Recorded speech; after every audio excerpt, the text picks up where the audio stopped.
Assalamualaikum warahmatullahi wabarakatuh. Baiklah, kami dari kelompok 13 yang beranggotakan Muhammad Ilham dengan NIM 20086482 dan saya sendiri Nanda Mai Putri dengan NIM 20129048.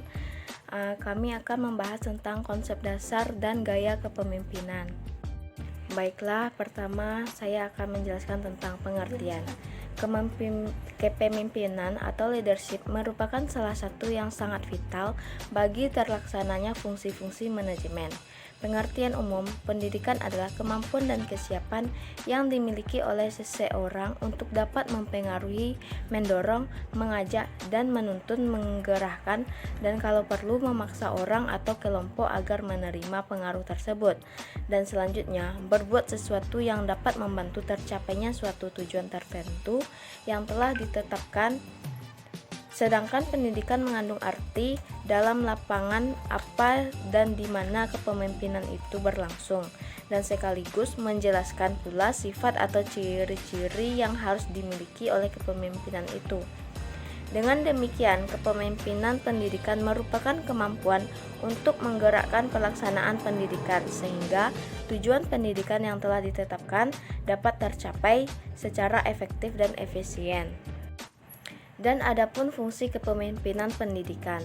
Fungsi utama pemimpin pendidikan antara lain yang pertama adalah pemimpin membantu tercapainya suasana persaudaraan, kerjasama dengan penuh rasa kebebasan. Yang kedua, pemimpin membantu kelompok untuk mengorganisir diri, yaitu ikut serta dalam memberikan rangsangan dan bantuan kepada kelompok dalam menetapkan dan menjelaskan tujuan. Yang ketiga, pemimpin membantu kelompok dalam menetapkan prosedur kerja, yaitu membantu kelompok dalam menganalisis situasi untuk kemudian menetapkan prosedur mana yang paling praktis dan efektif. Yang keempat, pemimpin bertanggung jawab dalam mengambil keputusan bersama dengan kelompok. Pemimpin memberi kesempatan kepada kelompok untuk belajar dari pengalaman. Yang kelima adalah pemimpin bertanggung jawab dalam mengembangkan dan mempertahankan eksistensi organisasi. Selanjutnya, prinsip dasar kepemimpinan. Yang pertama adalah kapasitas integratif. Prinsip kapasitas integratif adalah prinsip yang sangat penting bagi seorang pemimpin. Karena hanya dengan kapasitas yang demikianlah administrasi dan organisasi dapat digerakkan sebagai suatu total sistem ke arah pencapaian tujuan yang telah ditentukan. Yang kedua adalah kooperatif, yaitu dalam kepemimpinannya kepala sekolah hendaknya mementingkan kerjasama dengan orang-orang yang dipimpinnya. Yang ketiga adalah rasionalitas dan objektivitas, yaitu sebagai pemimpin tidak akan berhasil apabila menggerakkan organisasinya dengan cara emosional. Yang keempat, adaptabilitas dan fleksibilitas, yaitu jika ada pendapat yang mengatakan bahwa satu-satunya hal yang konstan di dunia ini adalah perubahan, maka sikap kaku dan a priori dan akan merugikan seseorang dalam menjalankan peranannya selaku pemimpin. Yang kelima adalah delegasi, yaitu sebagai pemimpin pendidikan hendaknya kepala sekolah harus menyadari bahwa kemampuannya sebagai manusia adalah terbatas. Yang keenam adalah pragmatisme, yaitu pemimpin pendidikan harus dapat membuat keputusan yang akurat. Yang ketujuh adalah keteladanan, yaitu dalam memimpin lembaga pendidikan, pemimpin pendidikan harus dapat menjadi contoh yang baik.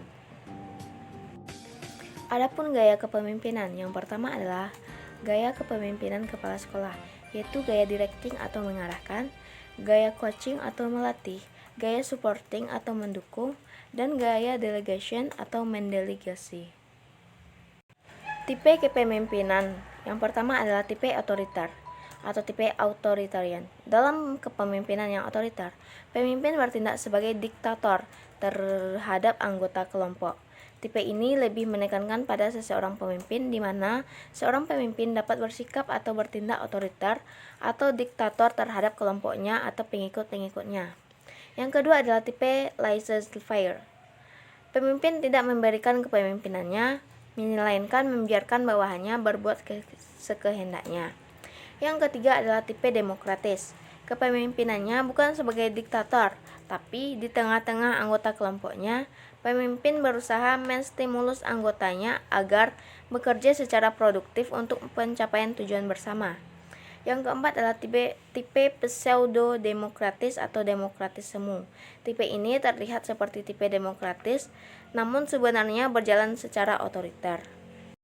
Adapun syarat pemimpin pendidikan, yang yaitu adalah yang pertama rendah hati dan sederhana, yang kedua bersifat suka menolong, yang ketiga sabar dan memiliki kestabilan emosi, yang keempat percaya diri sendiri, yang kelima jujur, adil dan dapat dipercaya, yang keenam keahlian dalam jabatan, dan yang ketujuh adalah keterampilan dalam memimpin.